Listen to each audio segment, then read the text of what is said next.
Hey, good morning. Good morning. Greetings and salutations. Hope you're well wherever you are. Marshall Gregory Thomas here with the 28th Amendment Tiny Concert Series. Here in the Music Bunker with our dear friend Ron. Ron is always on my shoulder. And, hi, thanks for joining us. Welcome, willkommen, bienvenue, and probably buenas tardes wherever you are.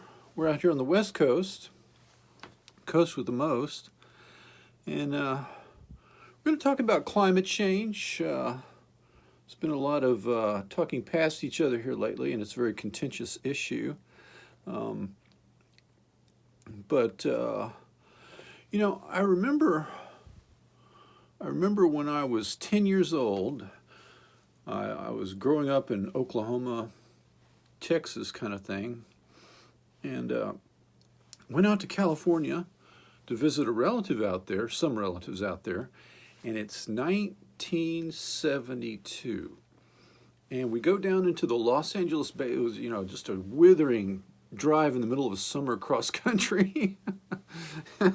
I think we stopped in Phoenix, and it was like 100 and something in the shade. That was my first introduction to Phoenix. And in 1972, you've got the family station wagon. Oh, it was definitely one from the memory banks. And you've got the air conditioner.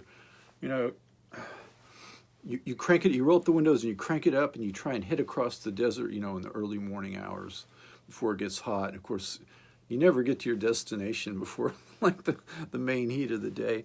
So even though the air conditioner's blasting at full blast, it's like, well, it's still about 90 degrees in here, so we might as well just roll down the windows. So anyway, get to the Los Angeles basin, and the smog was so thick you could practically walk on it. You go into the basin and you're above it and you're looking down. It's just a bowl, and the morning breezes come in a lot of places like San Diego. They sweep in and it's inland, and it's really cool.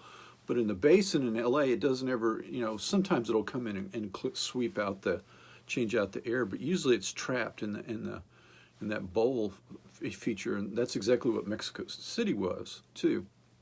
I first saw that when I was 15, not too many years later.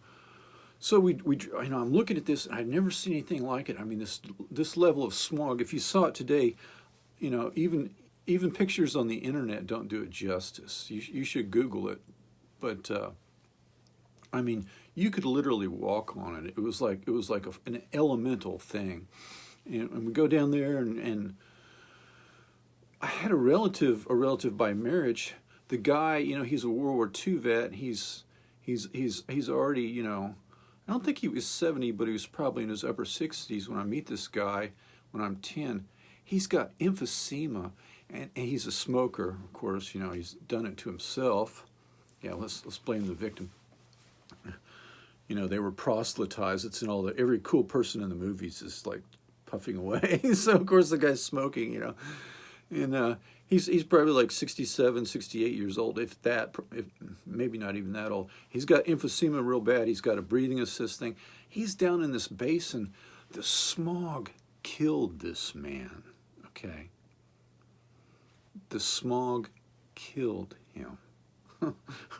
That's how bad this is. Okay, you're not going to go back and look in the textbooks and say, smog in the Los Angeles basin killed 10,000 people a year or something, but I saw it. Okay, so I'm 10. It's like, wow. And we leave the basin, and then we for a day or two, and go off on a little jaunt somewhere, and then we come back into the basin, and It struck me like a physical thing. It knocked me down, and I just had splitting headaches for like 24 hours, and I finally readjusted. But the smog just physically took me out. I'm a robust, healthy, athletic 10-year-old kid. I was laid low. Just splitting headaches and just, it was just amazing. The power that the degree of this smog. Well, how did we cure this? How did we fix this regrettable situation? This elemental, this like fourth element of you can practically walk on it type smog that's killing people by the thousands, one of which was somebody in my via marriage through my family. Well, and it physically just laid me out flat for 24 hours, just like somebody had poleaxed me.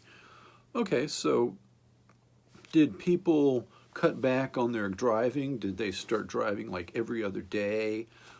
Did people just go to bicycles and start riding around on bicycles in the LA basin? And did that solve the problem? Did people stop, consuming any kind of products made from petroleum? Just to, start paring down your lifestyle and pulling back, kind of thing, and using less of the resource. Was that the strategy they used? No. This was a technological problem, and it was solved with a technological solution. So, 10 years later, I go back, I'm 20 years old, and it's all gone. It is all gone. Not a little bit, it's all gone. This stuff that was so thick you could walk on it, that killed somebody in my family and just wiped me out physically completely. Where did it go? Technology created this problem, and technology came up with a solution to a technological problem. They put in catalytic converters, they changed the type of gasoline mixture, they put in volatiles in the gasoline that make sure that the unexpended, that the raw product coming out of your tailpipe was burned more completely by ingredients within the gasoline. They also had a catalytic converter that superheated the gas and effectively like a Superfund waste site right there in the end of your tailpipe, just superheated the gas and broke it down. And so these, it's just it's further chemically and otherwise physically processing this gas before it even comes out the end of your tailpipe. Voila. 10 years later, this stuff is completely gone. Now, so currently we have climate change. Everybody's talking past each other, and everybody's, I've invested so much in my opinions and my beliefs. Climate change is not real. There's nothing I'm going to say to you that's going to convince you that climate change is real at some point, a lot of these people. And some of these people, there's nothing I can say to you that's going to convince you that, giving up meat and not wearing shoes and riding a bicycle and living in a teepee and, eating stems and twigs is going to stop climate change. There's nothing I can say to you that's going to change. But, growing up, every bite of food that ever went into my mouth, every stitch of clothing that ever went on my back was paid for by the industry. My dad was a scientist. He went to work in their research laboratories. He came up with these plastics, with these oils. A lot of the plastics you use, some of the plastics you use, these products, were invented by my dad. Okay? A lot of the additives in the oils, the oil that goes in your engine of your car, was created by my father. So, I don't know a whole lot about. I'm not a chemist. It's not my field. I'm not a climatologist. I'm not a climate scientist. But I do have a background in science. Molecular genetics, microbiology. So, but I've been every step of the way, for decades and decades and decades. I've been at the table, so to speak. I've watched this industrial process. So, the answer to a technological problem is a technological solution. Okay. In 1900, in New York City, people would go to the window and it's blazing hot. They open the window, you have those real high ceilings before air conditioning, like 8 or 10 feet ceilings. They open the window, to get some relief, and they're hit almost like a physical wave. There's literally like several 100,000 horses in the city of New York, pulling everything around, everything that's delivered. Everybody's moving by buggy, transom. It's hundreds of thousands of horses. Every day, hundreds of thousands of horses are defecating. If you've ever seen a horse defecate, it's very impressive. They're defecating every day. And many of these hundreds of thousands of horses, in the heat and exhaustion and through age and mistreatment, they just keel over and die right there in the street. Okay, so their bodies are decomposing in the not so nice neighborhoods of this. So it's like a physical force, just the sheer smell of this. So people would, in 1900, they open a window to get some relief, and just bam, it just hits you. The feces and the decaying horses, and this is what they called air pollution. Okay, so they perfect the automobile. 1903, 1905, here comes, lots of cars into the city, and they're in the newspaper, they're rejoicing. Well, this is the answer to our air pollution problems. And it was, too. I mean, they got rid of the hundreds of thousands of horses. Cut to 1953. Okay, you got this guy named Dylan Thomas. He's the most famous writer, poet, practically in the world. This was his moment, 1953, He makes this triumphal tour, and he's in New York. And he's trying to live out this Robert Burns kind of thing where you're just like drinking and smoking. And he's got emphysema, and he's drinking himself and smoking himself to death, as so many people have done before and probably are doing right now, which is kind of sad, but you're doing it to yourself. So he's doing it to himself. He's trying to live up to some kind of, live hard, die fast kind of thing. And he's doing a really good job of it. So, he's struggling to breathe, and in the city, opens the window and gets hit by, well, they didn't have catalytic converters, and you've got, these hundreds of thousands of cars now, if not, several million cars in the city. And the smog, it was kind of like I described in New York City. It was, well, they had this weird temperature inversion, and sometimes you would have weird climate type systems where the noxious trapped gases would actually turn poisonous. And it happened in London, like a poison kind of rain or gas. So it's not that bad in New York City, but not in 1953. But it's starting to approach, and this guy's already in dire straits. He's the most famous writer poet in the world. The doctor, he has an attack. The doctor comes in and gives him a shot of like morphine. Well, it slows down his respiration. He's already struggling to breathe. It slows down his respiration. He dies. Okay, the smog killed him. His lifestyle killed him. The doctor giving him a sedative to slow down his heart rate and his breath killed him. So it's multifactorial. It's three different things. But, if it hadn't been for the smog in New York City, he wouldn't have died. Okay. So the most famous artist, arguably 1953, legitimate artist, is killed by the smog in New York City. So this is really happening. And okay, so cut now we're up to, historically CO2 is at 280 parts per million in the atmosphere. This is more insidious because CO2, you can't see it, so it's not like the smog in 1953 or the smog in 1972, in the LA basin. You can't see this stuff. And so now people are so invested in arguing back. It's become a political football. And it's more of it's more of like a religious thing now. People aren't, and I'm going to take this position, pro or con, climate change. Now, the problem I have is a lot of the people, where's the solutions, okay? No one's coming across with a solution. Well, I'm your man with the plan, boys and girls. You're welcome. So,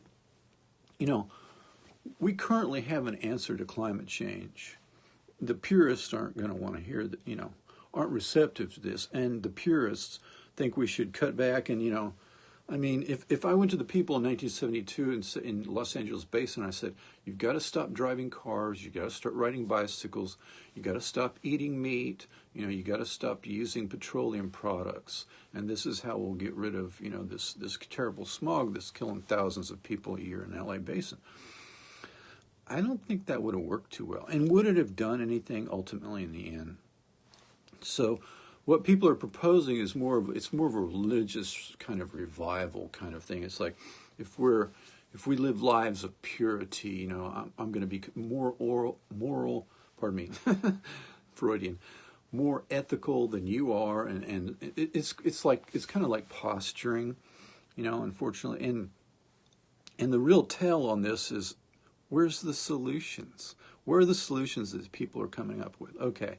Well, the few solutions they are coming up with aren't viable, really, and we'll go into that in more detail here. We currently have the answer to climate change as well as our national security concerns for the foreseeable future. Now, the number one answer to all of our most important problems, in energy, climate, national security, is nuclear power. Generation 4 nuclear reactors are 100% perfect in terms of safety. Let me explain. They cannot melt down. Okay, it's actually physically right now. Generation 1, generation 2. If you like the generation 2 we have in this country, nearly 100 reactors. If you take the water out, then there's a superheating event and an explosion, and the core melts. In 3 Mile Island, they went in many years later and looked, and they said, oh, 3 Mile Island wasn't a big deal. That's a generation 2. Okay. It melted half of the fuel rods were melted. So it was halfway to an explosion event, basically, or a complete meltdown and potential explosion. So when you pull the water out of the generation 2s, you got a big problem. Okay, generation 4, no, there is no water, okay? They cannot melt down. Even if you fire, a cruise missile, and it goes right into this generation 4, containment, and through, 1 or 2 levels into this, container, and it explodes and it blasts the thing to smithereens. What you got, there is no water, just a molten salt. It's superheated, it's super hot, and it forms a puddle on the floor, and then it solidifies.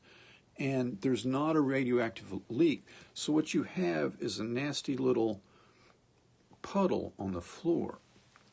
This is not, this puddle is not on the same order of magnitude as a melted core either. So this can be easy. It's not highly radioactive. There's not a huge release of radioactivity, like with a water-cooled reactor. And this can be easily cleaned up, actually. So by definition, it is impossible for this kind of reactor to melt down. And even if it's purposefully blown up, it will not create some kind of cataclysmic, ecological disaster like the Type 2 reactors do, okay? This is incredibly important. This is disaster-free nuclear power, okay? There will never be another Chernobyl or a Fukushima or a 3 Mile Island ever with Generation 4. It is just not possible with this kind of reactor. These reactors were tested in the 60s and up into the 70s, and they've proved 100% reliable. Okay, Russia, China, India are trying to they have their own test reactors. Well, we already did the testing. We have to run through it again, basically. But Generation 4s, it's indicative that, well, why would Russia, China, and India be trying their own Generation 4 MSR molten salt reactors? Because that's the answer. That's why they're trying to do. But we invented this thing. Okay, so Generation 4 reactors are molten salt reactors, or MSR reactors. Now, there's several variations on these types of nuclear reactors, but you're not going to run out of the fuel. Okay. Now, number 2, that's the number 1 reason. disaster-free. Okay. Number two reason is that this is the best thing that's ever happened, is they eat our old nuclear waste, okay? They use it as fuel. It's consumed and turned into electricity. In other words, all the deadly waste sitting in over, like 100 sites or more in the United States and thousands of sites around the world can efficiently be disposed of for a relatively low cost. You're taking your lemons and turning them into lemonade. You're taking the most poisonous, toxic substance known to man. That's half-life of this, expended fuel is like on the order of 24,000 years. So basically, we've had cities for like 6,000 years. So to us, this is basically, it might as well be around forever. Okay, so this is going to take this stuff and it's going to eat it and expend it as fuel. The reactors do not produce waste material that can be used to make nuclear weapons.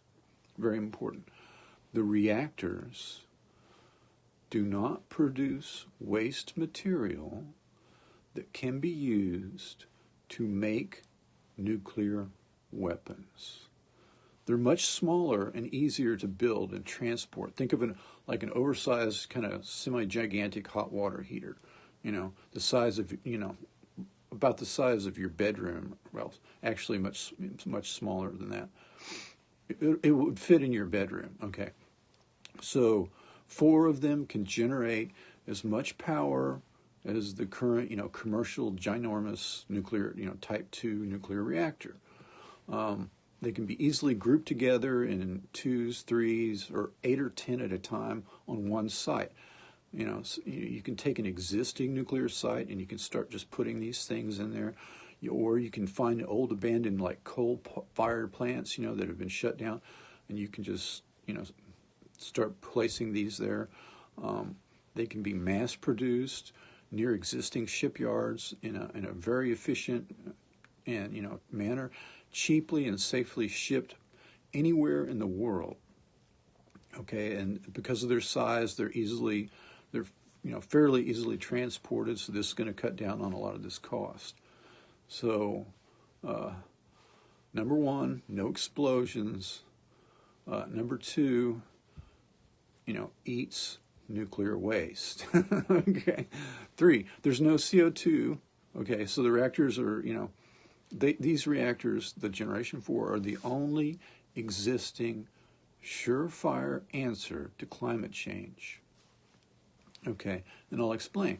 If we switch to electric cars and use if we go with this concept, and we have excess electricity, they're always running, say at night, you can use the plants, the power generated at night to power desalination plants and basically turn the deserts green or run these other industries. So, you can power a massive carbon capture process, an industrial process also at night that literally, these mechanical chemical processes pull CO2 directly out of the atmosphere.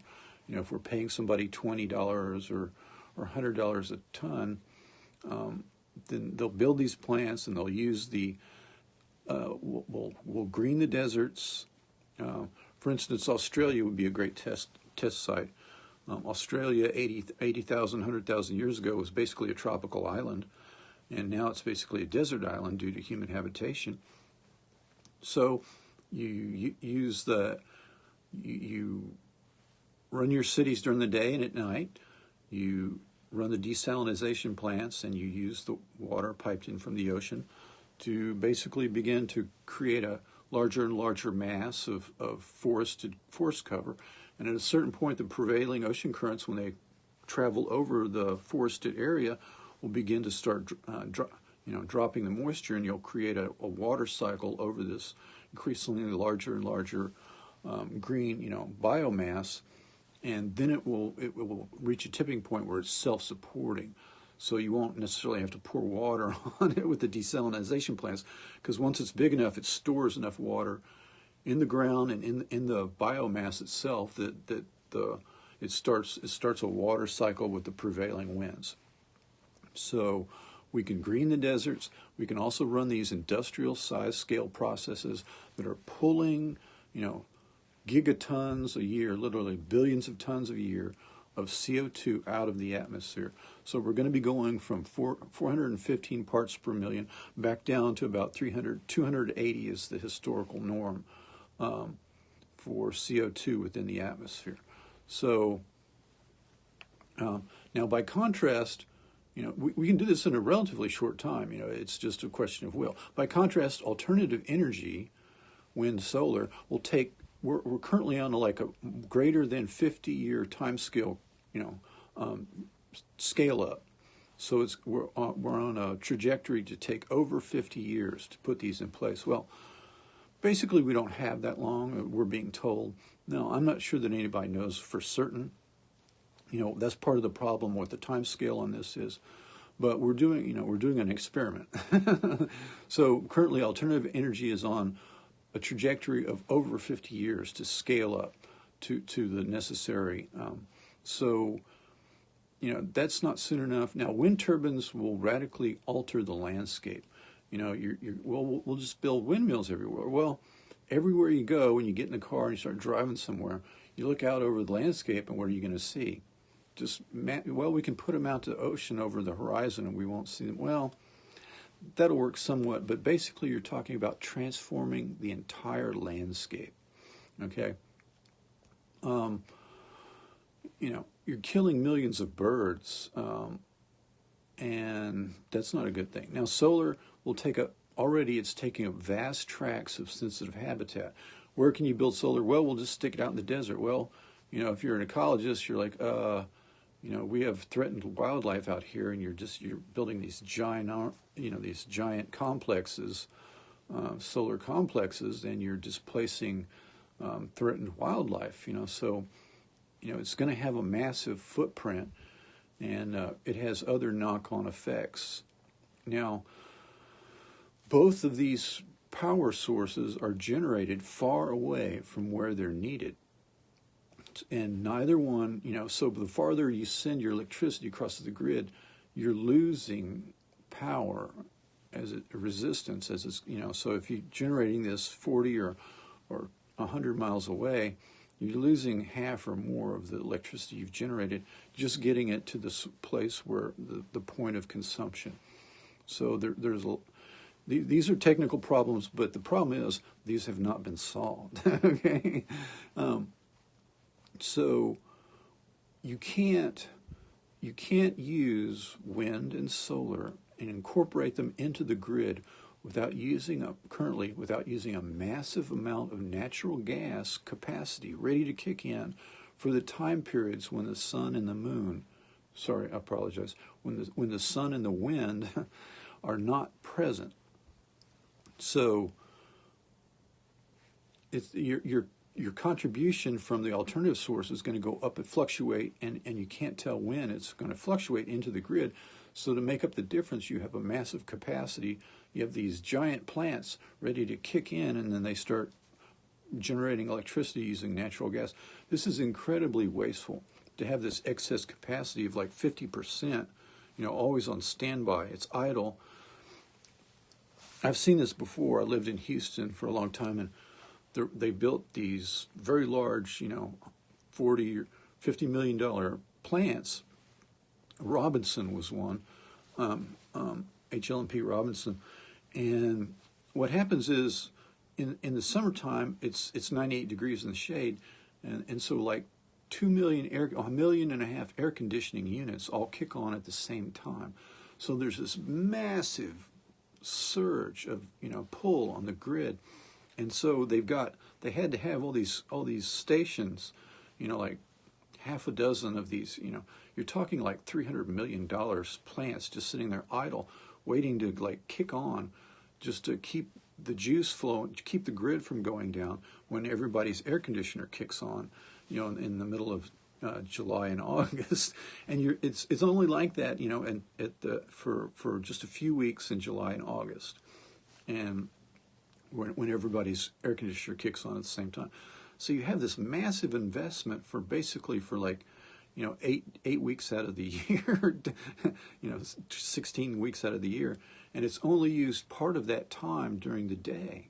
So this is very wasteful. And you're talking about doing this on a massive, industrial scale, on a national scale. That concept, I've seen it work in a city of 3.5 million people or more, and it's not how you want to go. Okay, so this is what we're looking at, using natural gas to fill in the gaps. It sounds like you would want it to be smooth, but this is not a smooth, process. This is really fairly dysfunctional.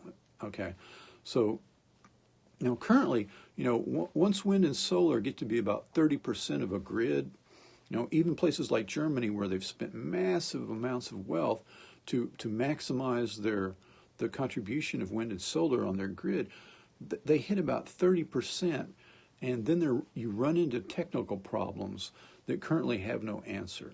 So it becomes very problematic to get above 25 or 30% of that capacity in your grid.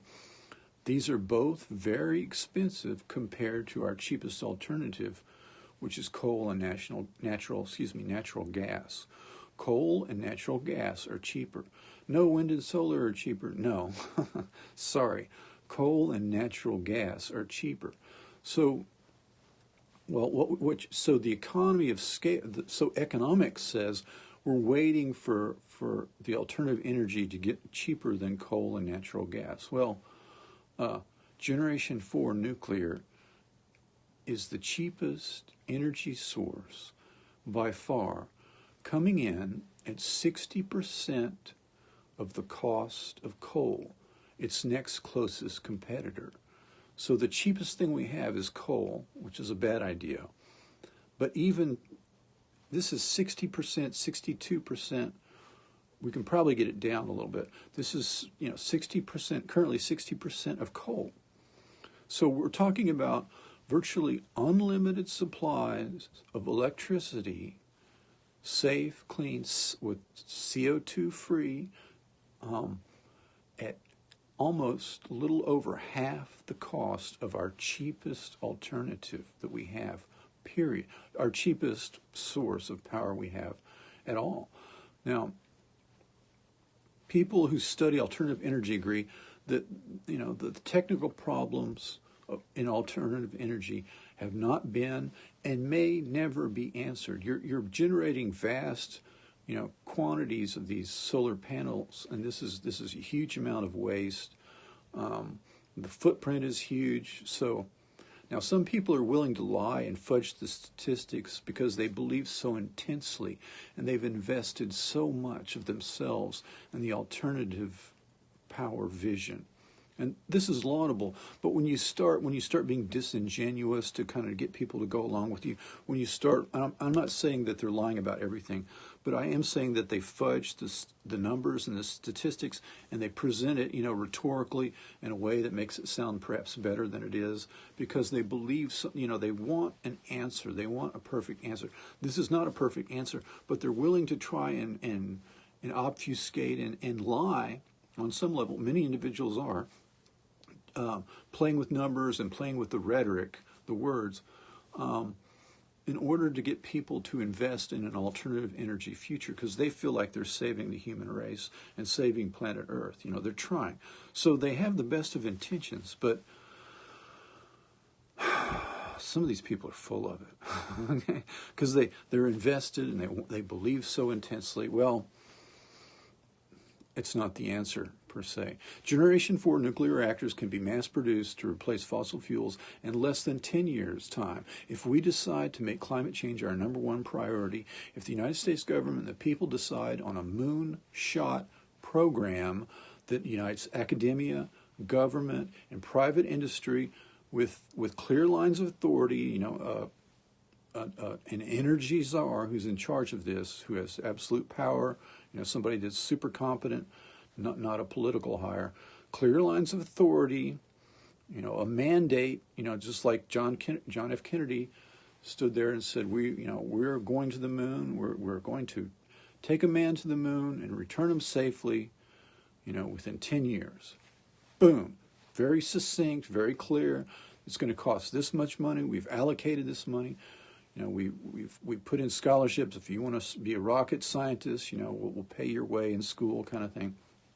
So this was very clear mission statement. These were very clear lines of authority. There's NASA, and that's it. You know, and the head of NASA is in charge of this. So clear lines of authority, adequate funding, and national leadership and prestige, like JFK, all fully committed within a 10-year time frame. You know, this is very attainable, or some reasonable facsimile thereof. You know, 15 years, fine. The United States, there's a great payoff to this, and it's in wealth. This is going to pay for itself in many different ways. The United States would then become the Saudi Arabia of oil and gas production, which in the short term, for the next 10, 20, perhaps 30 years, a short-term goal is a very good thing, okay? This is not a bad thing. All of our national security goals are 100% aligned with the worldwide low price structure, permanent low price structure for oil and gas. You know, we would increase our national wealth, you know, to fund like infrastructure, pay for this, you know, this energy's future, Generation 4, but also to fund infrastructure revitalization. We could pay for our infrastructure programs with the proceeds from this massive wealth generated by our oil and gas revenues. You know, we could create a sovereign wealth fund like Norway that uses the interest of this massive wealth fund to pay for social programs. At the same time, we could deny the major source of wealth to numerous hostile regimes across the globe. People who wish us ill, people who have nuclear weapons pointed at us, people who, you know, who have ideologies that are sworn to destroy us. You know, so this concept of us being the Saudi Arabia of oil and gas and exporting virtually almost all of our domestic production overseas, we permanently drive down the price of oil and gas over decades, and this effectively meets our national security goals of we're no longer funding the Western civilization is no longer sending Europe, the United States, South Korea, Japan, Australia, New Zealand, etc. We're no longer sending $1 trillion a year to our enemies. Okay. If we don't stop funding the other side of this struggle of civilizations, then nothing else we do really matters.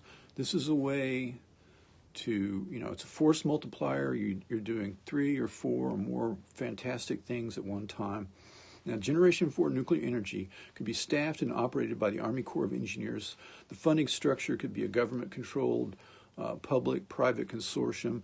You know, the Atoms for Peace program back in the 50s sought to use nuclear power to extend American influence and economic ties and to help, you know, the developing world. Now, the technology was not mature enough then, but it can now, this vision can now be fully realized. You know, building Generation 4 in major cities all over the world, in this hemisphere, and in Africa and Asia.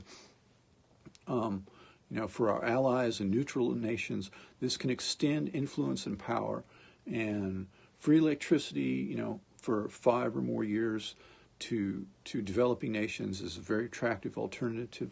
The plants could be built and operated by the Army Corps of Engineers outside of our borders to ensure design and construction integrity, as well as, you know, safe operation and maintaining proprietary information. The reactors must be staffed by U.S. personnel to ensure that they are not reverse engineered and altered to be turned into devices that could possibly make nuclear weapons grade material.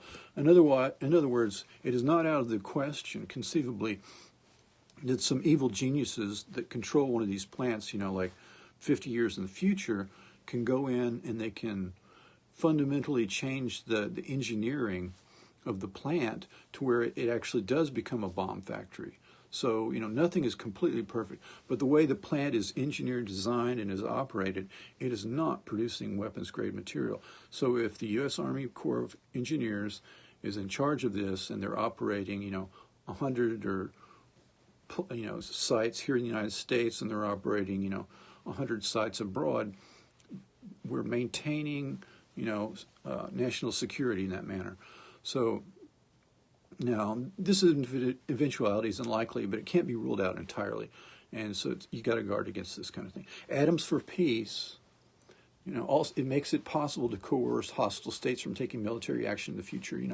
If they're unable to ensure continued electrical power to their major population centers, say they want to go outside their borders and they want to take over territory from a neighboring country or within their own country, they want to commit a genocide against an ethnic religious minority, or they want to try and take over the world, or whatever their little thing is. I mean, if you turn off the electricity in their major population centers, like in their 3 or 4 most populous cities, they're going to have a real hard time waging war. So these are American, designed, built, staffed, operated, facilities.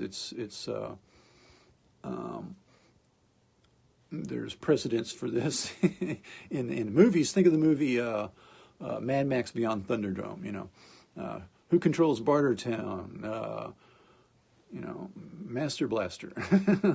so you have a de facto. If you don't overuse it, in other words, to for your own self-advantage. If you just use it when people are trying to wage war on you or that kind of thing, then it's effective. If you try and use it, just to coerce, fine behaviors, then it's self-defeating. So climate change refers to the rise in CO2 that will alter the climate, perhaps irreparably so, for millions of years, potentially. The phenomenon is real. Okay, climate change is real. It's going to happen. Now, the ice in the southern pole, Antarctica, that is in contact with the water, the temperature of that water is rising. Okay, this is the temperature, the water's temperature is rising. All right, this is not up for dispute. So the water temperature in contact with the ice that's in contact with the water in the southern pole, historically, this has happened before. So, in the ice age cycles. So what happened was basically within like 3 years previously, in a previous warming event, all that ice that was in contact with the water and not up on the bedrock melted within like 2 or 3 years, very rapidly. And so it's like flipping a switch on the world's oceans. So this has happened before. So this is what's eventually this kind of thing is going to happen. Okay, this rapid melting will this and other similar events can and will flood coastal cities all over the world. You'll have a sudden 6 or 8 foot rise, and then it'll just get progressively worse from there. Nobody knows for sure. We're running an experiment, but the eventuality is there. Okay, so the ocean currents, as we know, will probably slow down and even stop. Now, if the ocean currents stop, these synclines that are going in the Pacific and at the Atlantic, you have this like giant rivers of water, like the Amazon running around in a circle. In the center of the ocean. The ocean currents, as we know them, or probably when you have this massive melting event, they're probably going to slow down and basically stop. Okay, and when this happens, there's going to be a mass extinction event in all likelihood in the seas. The oceans will become anoxic. So that is, below a relatively shallow depth, there's going to be no oxygen and thus no life. So this sounds like a Soylent Green type scenario, No, we can't tell anybody, Soylent Green is people, boys and girls. Charlton Heston, 1973. Edward G. Robinson, you the man. This is a Soylent Green scenario, okay? This is a mass die-off event.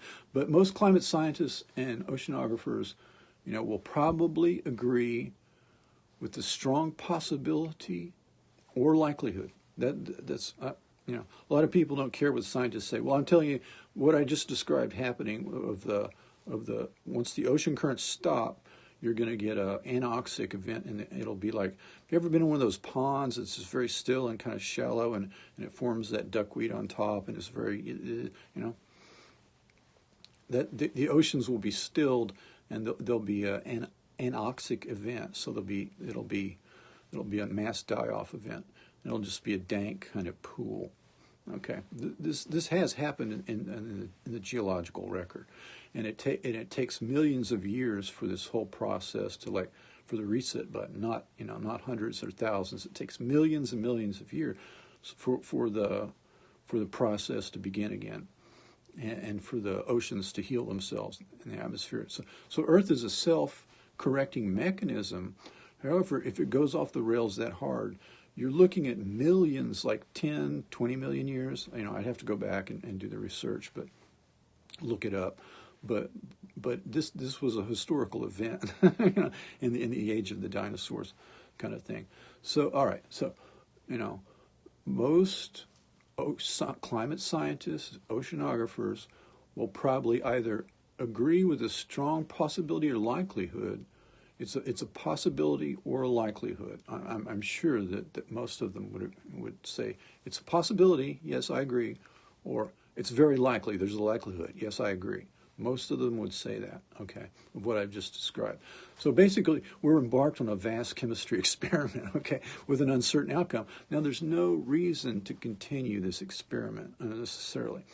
There is a reason, you know, we don't need to go off on the wrong tangent, you know. We don't need to go, you know, I'm going to give up eating meat and I'm going to live on, you know, stems and seeds and ride a bicycle and live barefoot like a monk.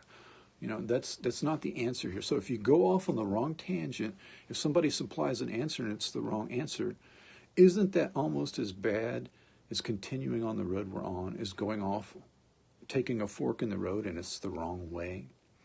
I can think of practically no eventuality worse than that. So that's why I'm talking to you about this today. Okay. All right. Now, you know, there's nothing, you know, why risk the future of the planet unnecessarily? There's no reason to do so. There's nothing shrill about my evaluation here. Okay. I'm not emotionally invested in there's no climate change. I'm not emotionally invested in there is climate change. Okay. I'm just taking a very, you know, sober, just the facts, ma'am, kind of run at this thing. Okay, there's no messianic proto-religious zeal to be a monk in the dark, living on kale and sunflower seeds here. Okay, that's not what I'm doing here. And you know, doing without electricity and meat is not going to save the planet. It didn't help LA in 1972. It's not going to solve our problems now. Okay, the problem that confronts us is a technological problem that can be solved by technology. This, in turn, will raise other new problems, as one man said, and unforeseeable problems, probably, that can again be answered by technology. Okay, so climate change is real. The only question, you know, is the worst possible scenario. How long is what's the flight plan on this? As we're auguring in here, is it 100 years? Is it 250 years? Is it more? That's basically the question. Well, Generation 4, okay, we're talking about clean, green, efficient, unlimited energy at half the price that is safe and clean. The only people who will oppose this are either will confuse Generation 4 with Generation 2 nuclear reactors like those at Fukushima, or they're going to oppose this out of like a religious purity, a zeal for the perfect answer by living one's life like a 13th century monk crouched in a dark cell eating porridge, you know, okay? You're not going to change some of these people's minds. But, you know, the other end of the spectrum of naysayers, you know, they're going to oppose Generation 4 because some of these people control the current power industry, okay? It's a vested interest, meaning they control almost, you know, 20% of the entire economy is the energy grid, all right? We're talking about the electricity is basically like, you add it all up, you know, it's between 15 and almost 20% of our entire economy. Well, all right, they're not in a hurry to give that up. All right, climate change be damned. Give up 20% of the economy. No. All right, so this isn't going to tickle their fancy. You know, it's hard to know which group is going to be more difficult to overcome. You know, the 13th century monk kind of people, or the megalomaniac, you know, billionaire kind of, you know, I control the economy kind of people. All right, but you know, if I was going to guess, you know, it's hard. I would suspect it would be the people that control like almost 20% of the economy. Because they got the money. Now, this is just one more reason to involve ourselves in passing the 28th Amendment, to flip the script on our political process and free ourselves from this bondage and basically this political, economic order, military order that is failing us so terribly. So I'm going to push a little paper, and then we'll go out with a song here. This is my book. Rainbow Man. It's autobiography, and that's my mountain in well, it's on the Continental Divide. If you stand on this side and it's all the water's going to run down and go into the Pacific, and you stand on this side, all the water's going to run down and go into the Gulf of Mexico. It's the Continental Divide. It's a very, very neat place. Okay, and my other book here that we're pushing some paper here, we're moving some paper. This is called Monarch, the New Phoenix Program. And this details some of the institutional corruption dealing with non-consensual human experimentation.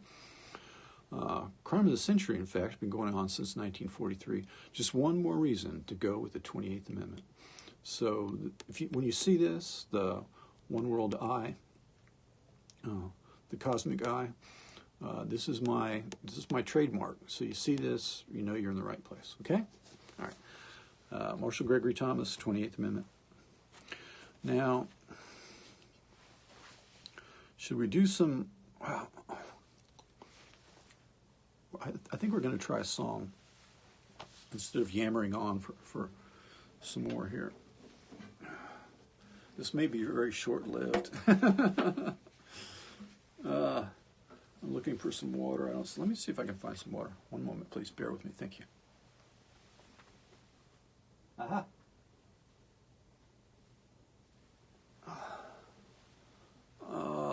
Makes the world go round.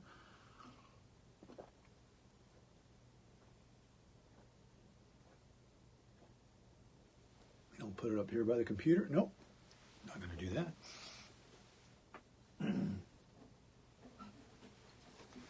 All right, let's see how long that lasts. Oh, wow. All right.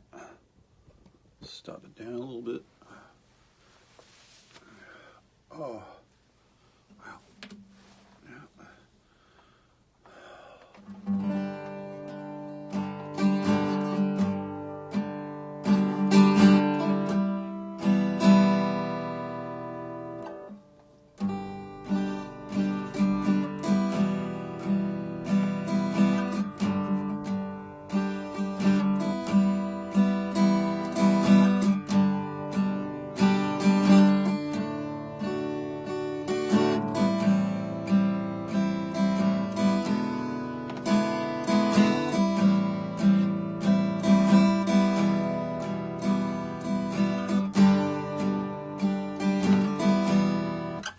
Sounds like it's in tune. How did that happen?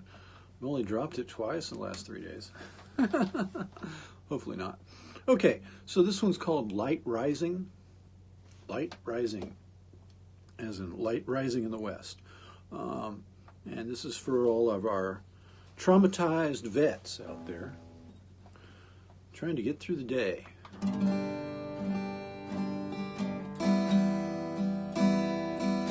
Said pick up the soul.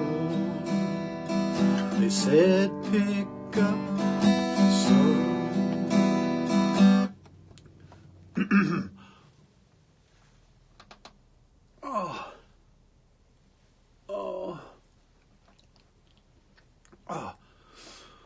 The body is not cooperating today.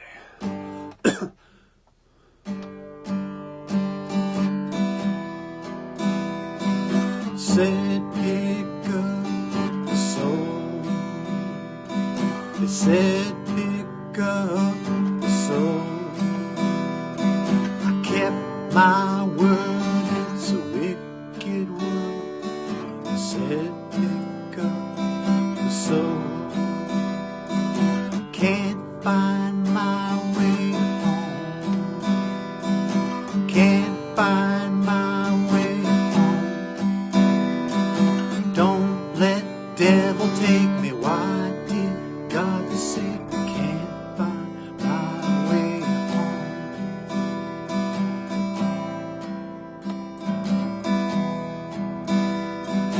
War lives in my dreams.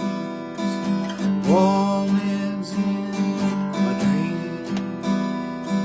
I hear the cry, I hear the screams. War lives in my dreams. War lives in my dreams. God and love merely words. We still matter in this world. I think they want to live a lie. I think they want to often die. Pills and booze get me high. Just a little push and say goodbye.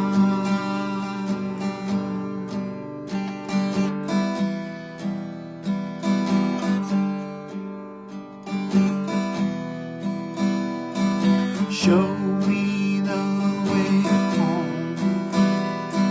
Show me the way home. Take my hand, guide me, walk here right beside. Show me the way home.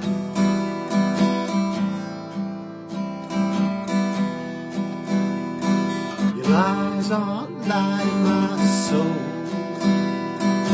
Eyes on my soul. Now you really made me quick. Come and save me. Eyes on my soul. Eyes on my soul. Light is rising in the west. Light is rising in the west. Think that I can take it, think I'm gonna make it. Light is rising my way.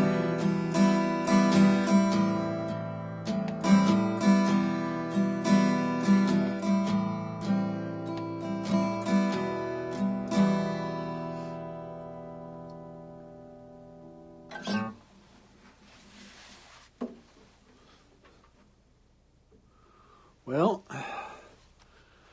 there's plenty of other verses to that song, but I'm skipping them. You're welcome. Oh, I apologize. Last time I played that song was a couple of years ago, and wow. There's a reason why the pros practice. Let me tell you what. Oi. So, the creation of the American middle class, perhaps the largest, widest, deepest distribution of wealth, income for the middle 40 or 50% of human history. And we're going to try and replicate that with the 28th Amendment. And I want to thank you as Marshall Gregory Thomas, here as your host of the 28th Amendment Tiny Concert Series. And we know you're going to do well today, so get out there and give them heck and know that we love you.